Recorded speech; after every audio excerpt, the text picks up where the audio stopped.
Mga kabida, breaking news po. Naghain na po ng kanyang Certificate of Candidacy ito pong si Pastor Apollo C. Kibuloy, ang founder ho ng Jesus Christ, the name above every name. Yon, kahit na nakakulong na po, nakapaghain na po siya ng kanyang COC bilang senador ho ng bansa. At ito po ay isinagawa mismo ng kanyang representative na naghain ho ng kanyang COC sa Commission on Elections ngayon lang pong hapon. So wala tayong problema dyan kasi karapatan niya yun no, kahit na nakakulong yan. Walang pwedeng humarang sa kanyang gustong mangyari sa kanyang buhay, no? Malay natin, alam naman ho natin na maraming mga followers itong si Kibuloy, mga kabida, no? So hindi natin pwedeng i-discount yung possibility, no? Baka ho manalo po itong si Kibuloy, no?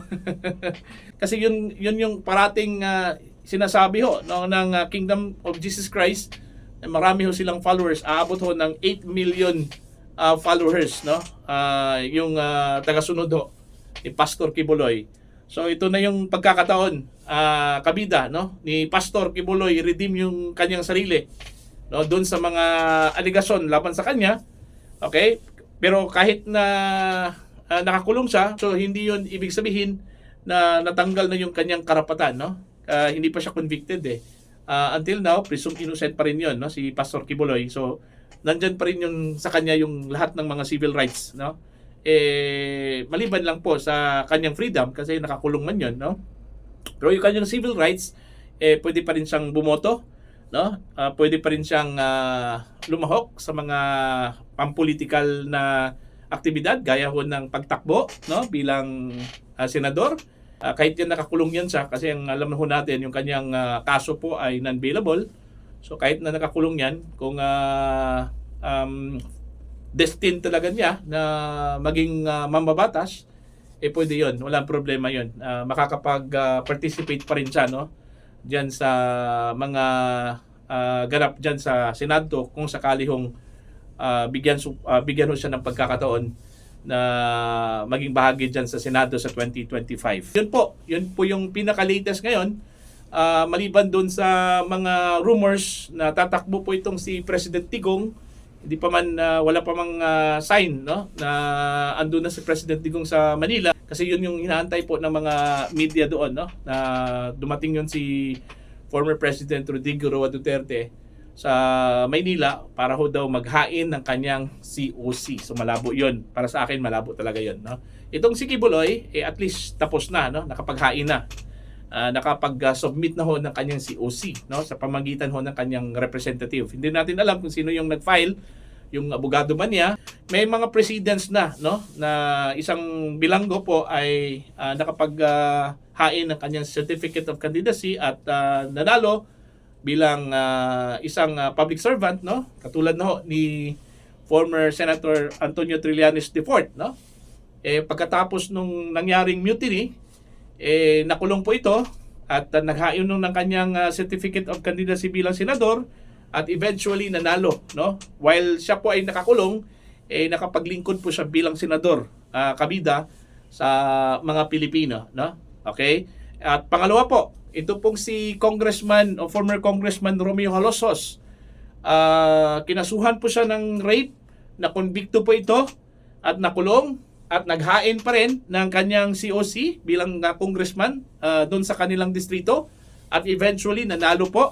At yun, nagsilbi bilang congressman habang nakakulong itong si former Congressman Romeo Halosos hanggang nakalaya po ito matapos pinagbigyan ng korte yung kanyang age, no? Kasi doon sa kanyang age at may sakit din itong si Congressman Halosos kaya ito po ay nakalaya, mga kabida, no? So yun po yung mga precedents. So hindi na bago ito, no? Itong nangyari yung tumakbo o yung pagkakakandidato ng mga politiko, mga personalidad na nakakulong kasi may karapatan pa rin din sila, no? While nakakulong sila dahil hindi pa natanggal yung kanilang civil rights. Sa oras na matanggal ng kanilang civil rights, yung political at civil rights ho nila, no? Yan din yung panahon na hindi na sila pwedeng makaboto, hindi na sila pwedeng makatakbo kahit anong posisyon, no, sa gobyerno, mga kabida, no? Kasi nga sabi ko kanina, presumed innocent pa rin yun kahit na nakakulong yan, kahit na may kaso yan, kasi hindi pa tapos yung kaso at wala pang desisyon ang korte, mga kabida. So yun po. So titingnan na lang ho natin kung ano yung magiging ganap dyan, no?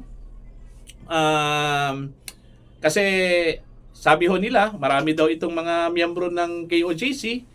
So titingnan ho natin kung yung numbers, yung hinabi ho nila na marami sila, mag-convert into votes po ito, no? Para po kay Pastor Quiboloy, mga kabida. Again, ang kanyang dala-dala dito sa kanyang pagtakbo bilang senador ay yung palakasin yung faith, yung paniniwala, no, sa ating Diyos na buhay. At ito po'y kailangan ma-embody po ito doon sa pag-serve ng mga public servants kahit anong posisyon dito ho sa gobyerno ng Pilipinas. So yun po, mga kabida, ang latest, at abangan na lang ho natin kung ano yung magiging ganap sa darating na araw, no? Paano ho gawin ni Pastor Quiboloy yung kanyang campaign, kasi kailangan talaga yung kampanya, no? Hindi pwedeng walang gawing kampanya itong kampo ni Pastor Quiboloy kahit na wala siya. Pwede naman yung kanyang mga trusted lieutenants, no? Yung trusted yung mga friends niya, yung mga kasama niya sa kanyang paniniwala at sa kanyang grupo, no? So yun po, kung magiging epektibo ba yung magiging campaign strategy ho ni Pastor Quiboloy kahit na nakakulong po ito, at yun po yung kanilang goal, possibly, no, yung makakuha ng seat o manalo ho sa darating na 2025 elections. Maraming salamat po sa inyong lahat. God bless po.